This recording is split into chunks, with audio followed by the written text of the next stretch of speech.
guys, welcome to Justina07 Mix Vlogs. Ito ang ating unang ulam.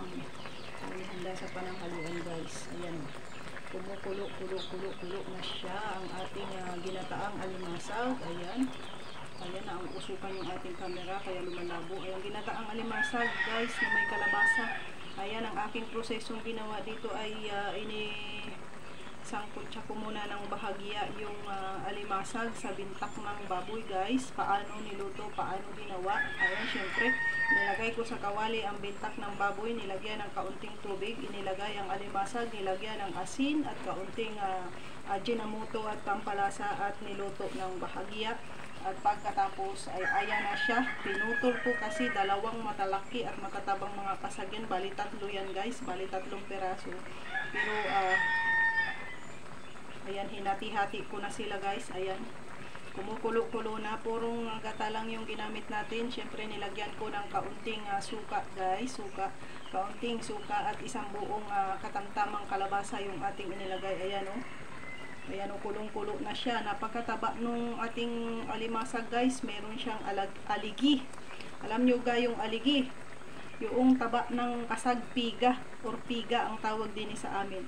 So ayan guys, ipinasilip ko lang ng bahagya ang aking niluluto sa aming kusina ngayon guys. Ayan, at sa kabiak naman na kalan ay nagluluto naman ako ng adobo na pork. So iyan yung katambal ng ating ginataang kalabasa na mayroong alimasag na napakatataba guys. So ayan, patayin ko na muna ang aking pag-video guys.